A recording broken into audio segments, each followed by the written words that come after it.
안녕하세요. 오늘 저희가 함께 살펴볼 자료는요. 2025년 5월 30일 포천 5일장에서 있었던 두 건의 정치 유세 기록입니다.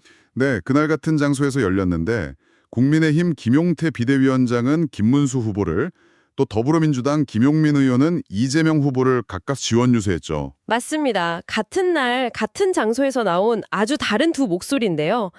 이게 포천 시민들 그리고 더 나아가 여러분께 어떤 메시지를 주려 했는지 그 핵심을 좀 파헤쳐보려고 합니다. 네, 포천이 사실 도농복합도시 특성도 있고 또 최근에 여러 정치적인 이슈들이 있었잖아요. 그렇죠. 그래서 이게 선거 판세를 좀 가늠하는 중요한 지역으로 많이 보거든요.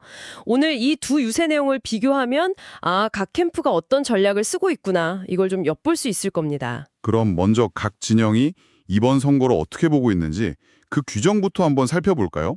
국민의힘 쪽 메시지가 좀 인상적이던데요. 네, 그 김용태 비상대책위원장이죠. 그러니까 당의 임시 지도부 책임자인데 이분이 이번 선거를 딱 반성하는 보수 대 오만한 진보 구도로 잡았어요. 아, 그런 프레임을 썼군요. 네. 그러면서 이제 김문수 후보가 예전에 경기도지사였을 때 실적들을 쭉 나열했죠. 뭐 평택, 삼성, 파주, LG 유치 같은 거요. 판교 테크노밸리나 GTX 추진도 있었고요. 맞아요. 그런 성과들을 내세우면서 우리는 유능하다. 경제 성장을 이끌 수 있다. 이걸 굉장히 부각시킨 거죠. 그리고 포천 지역 맞춤 공약도 구체적으로 제시했고요. 예를 들면 어떤 게 있었죠? 포천의 수건 사업인 GTX 조기 추진이라든지 아니면 그 군사 영향력 지역 주민보호 특별법 발의 같은 거요. 지역 주민들이 딱 들으면 우리 얘기구나 할 만한 것들이죠. 결국에는 일 잘하는 후보, 지역 발전 적임자 이걸 강조한 거네요. 그럼 민주당 쪽은 어땠습니까? 김용민 의원은 어떻게 받아쳤나요? 김용민 의원은 완전히 다른 각도에서 접근했어요. 작년 12월 3일에 있었던 그 비상계엄 시도 사건 있잖아요. 네, 기억납니다. 그걸 정면으로 딱 꺼내들면서 이번 선거는 내란 세력 심판이고 민주주의 수호를 위한 싸움이다. 이렇게 규정을 했어요. 와, 굉장히 강한 표현인데요. 네, 심지어 만약 그때 계엄이 성공했다면 바로 이 포천 5일장 자리에 탱크가 들어섰을 거다. 이런 생생한 묘사까지 하면서 위기감을 좀 고조시켰죠. 아, 그래서 이재명 후보를 뽑는 것이야말로 내란을 끝내고 국민이 주인 되는 진짜 대한민국, 그걸 만드는 길이다. 이렇게 강조를 한 거고요. 그럼 경제 문제는 어떻게 언급했나요? 경제는 현 정부, 그러니까 윤석열 정부 3년을 좀 비판하면서 이재명 후보가 당선되면 즉시 긴급 추경 예산을 편성해서 민생을 살리겠다 이런 약속을 했습니다. 이야, 선거의 성격을 규정하는 것부터가 정말 뭐랄까 하늘과 땅 차이네요. 그렇죠. 한쪽은 실적과 경제 성장, 다른 쪽은 민주주의 위기 심판, 완전히 다른 이야기죠. 그럼 리더십에 대한 관점도 이렇게 달랐을 것 같은데요? 맞습니다. 그 김용태 위원장 쪽은 김문수 후보가 과거에 그 한센인 마을, 장자마을이라고 있거든요. 거길 찾아가서 자립을 도왔던 일화를 소개하면서 약자와의 동행, 이걸 강조했어요. 그런 스토리를 활용했군요. 네. 그리고 또 자신과 의견이 달라도 밤새 토론하면서 합의점을 찾는 그런 민주적 리더십을 가지고 있다. 이렇게 부각했고요.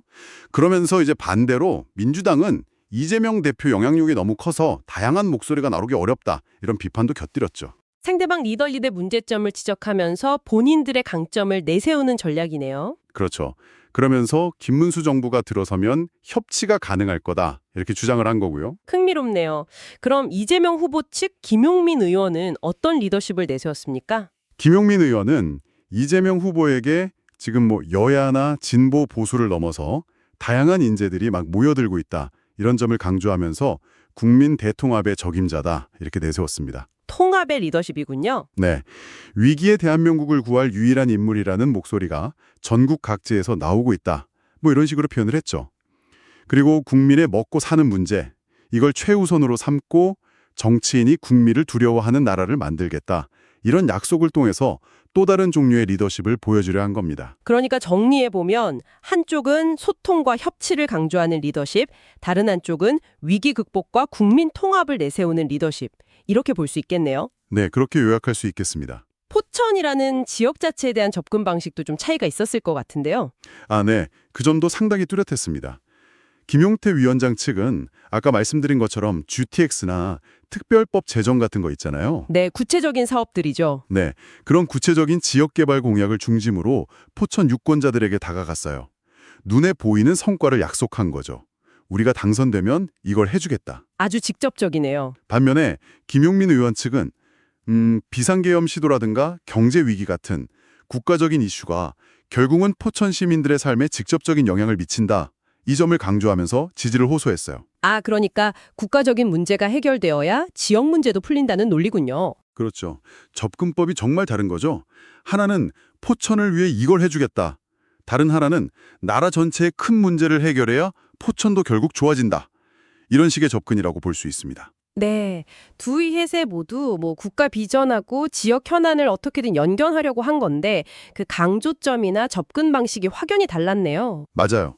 김문수 후보 측은 이제 검증된 과거 실적 그리고 구체적인 미래 개발 계획 이걸로 기대를 심어주려 한 거고요. 이재명 후보 측은 민주주의 수호나 민생 경제 회복 같은 어떻게 보면 좀 더 거시적인 가치를 전면에 내세워서 위기 극복의 필요성을 강조한 셈이죠. 포천이라는 지역이 또 안보나 개발 이슈에 민감할 수 있는 접경 지역이기도 하고 도농복합도시라는 특성도 이런 전략 차이에 영향을 미쳤을 수도 있겠네요. 충분히 그럴 수 있습니다. 각자 자기 진영에 유리하다고 판단하는 지점을 파고든 결과겠죠. 네, 오늘 포천 5일장에서는 이렇게 대한민국의 미래를 돕고 경쟁하는 두 진영의 핵심 논리가 정말 정면으로 부딪힌 현장이었습니다. 검증된 실적과 지역 발전이냐 아니면 민주주의 수호와 경제 회복이냐. 만약 여러분께서 그날 포천 5일장이 되셨다면 어느 쪽 메시지가 좀 더 마음을 움직였을까요? GTX 조기 추진 같은 그런 가시적인 지역개발 약속이었을까요? 아니면 내란 세력 심판이나 민주주의 수호 같은 그런 국가적인 명분이었을까요? 그러게요. 어쩌면 이 질문 자체가 이번 선거의 향방 그리고 앞으로의 정치 지형을 가늠해 볼 수 있는 중요한 포인트가 아닐까 싶습니다. 이 질문을 한번 곱씹어 보시면서 오늘 이야기를 마무리하면 어떨까 싶네요.